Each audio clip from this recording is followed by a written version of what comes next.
Hello friends, welcome back to my YouTube channel. मैं प्रतिमा डरे अपने यूट्यूब चैनल में आप सभी का स्वागत करती हूं। दोस्तों, आज हम टूर करने वाले हैं विक्टोरिया मेमोरियल का, जो कोलकाता में स्थित है, जहां दुनिया भर से लोग घूमने के लिए आते हैं और यहां एंजॉय करते हैं, जो कि एक बहुत ही बड़ा संगमरमर का स्मारक है। और ये स्मारक जो है महारानी विक्टोरिया की याद में समर्पित है, जो 1876 से 1901 तक भारत की महारानी रही हैं, जो कि दुनिया की किसी भी सम्राट से सबसे बड़ा स्मारक है। तो दोस्तों, आप बने रहे मेरे ब्लॉग पर और वीडियो को अंत तक जरूर देखिएगा।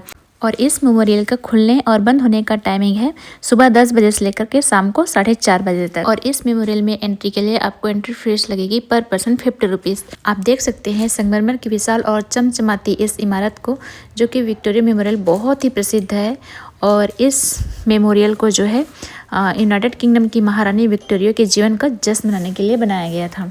लेकिन क्या आपको पता है, द्वितीय विश्व युद्ध के दौरान जापानी वायुसेना के हमले से बचाने के लिए इसे काले रंग से रंग दिया गया था। तो चलिए हम और आप मिलकर विस्तार से जानते हैं कि इस इमारत को काले रंग से क्यों रंगा गया था। 1943 में द्वितीय विश्व युद्ध के दौरान भले ही भारत सीधे तौर पर युद्ध का हिस्सा नहीं था, लेकिन जापानी वायुसेना ने कोलकाता पर बमबारी शुरू कर दी थी। कहते हैं दिसंबर 1942 में शहर में पहली बार बमबारी का शिकार हुआ। उस समय जापानी सेना द्वारा हवाई हमले रात में किए गए थे, क्योंकि ब्रिटिश रक्षा प्रणाली दिन के समय ज़्यादा ताकतवर थी। जापानी आक्रमण ने शहर में कुछ भी नहीं छोड़ा। इस प्रकार वास्तुकला को सेना की चपेट में आने से बचाने के लिए लोगों ने अपनी गलियों, दुकानों और घरों को मोटे काले कागज से ढकना शुरू कर दिया। यहाँ तक कि कोलकाता के लोग अपनी कार की हेडलाइट, खिड़कियों को भी काले रंग में रंग दिए थे। स्ट्रीट लाइट को भी काले रंग से कवर कर दिया गया था। यहाँ तक कि हावड़ा ब्रिज का उद्घाटन भी चोरी छिपे किया गया था, लेकिन चुनौती विक्टोरिया मेमोरियल को बचाने की थी। चमचमाते सफ़ेद संगमरमर से बनी और 184 फीट की ऊंचाई तक बनी इस सुंदर इमारत को कैसे बचाया जाए, इस पर काफ़ी विचार किया गया। वहीं ब्रिटिश सरकार ने एक ऐतिहासिक फैसला किया। बुद्धि दौड़ाने के बाद सेना को इस बात का एहसास हुआ कि थोड़ी चालबाजी से इसी मुसीबत से बचा जा सकता है। वास्तुकला के इस चमत्कार को भी जापानी सेना के आक्रमण से छुपाने के लिए सफ़ेद से काले रंग में रंग दिया गया। उन्होंने मिट्टी और गोबर के मिश्रण की मदद से इमारत को काले रंग में रंग दिया गया।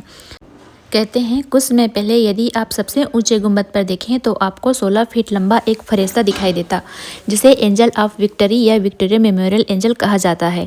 इसका वजन 3.5 टन से ज़्यादा है और यह पहले हवा में चलने पर यह एंजल घुमा करती थी। और इस स्मारक को काले रंग से रंग देने के बाद ब्रिटिश सरकार अपनी इस खुफिया प्लान को किसी भी कीमत पर लीक नहीं करने देना चाहती थी। इसलिए एहतियात के तौर पर इन्होंने शहर के स्थलों के आसपास फोटोग्राफी पर प्रतिबंध लगा दिया था।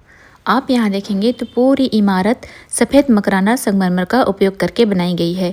कुल मिलाकर यह ताजमहल से प्रेरित है।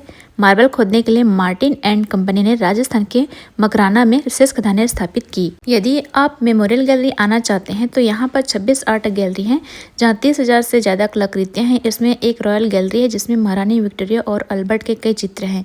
यहाँ आपको कई हथियार, महारानी विक्टोरिया की कुर्सी और डेस्क के साथ विलियम शेक्सपियर के कुछ दुर्लभ संस्करण भी मिलेंगे। तो चलिए अब हम एंजॉय करते हैं इस संगमरमर की विशाल और चमचमाती इमारत विक्टोरिया मेमोरियल की।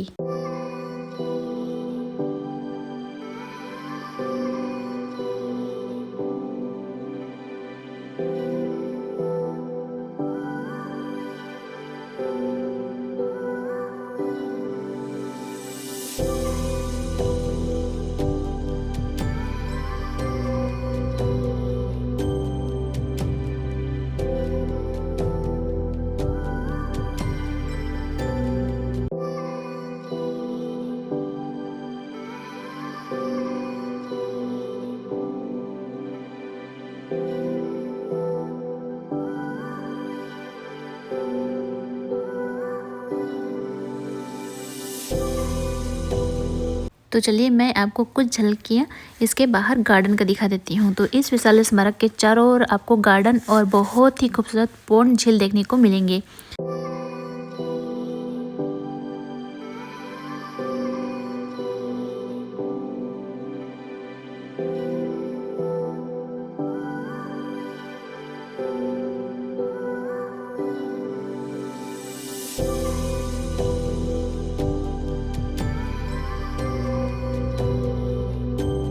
तो दोस्तों आपको मेरा ये वीडियो कैसा लगा मुझे कमेंट बॉक्स में जाकर कमेंट करके ज़रूर बताइएगा।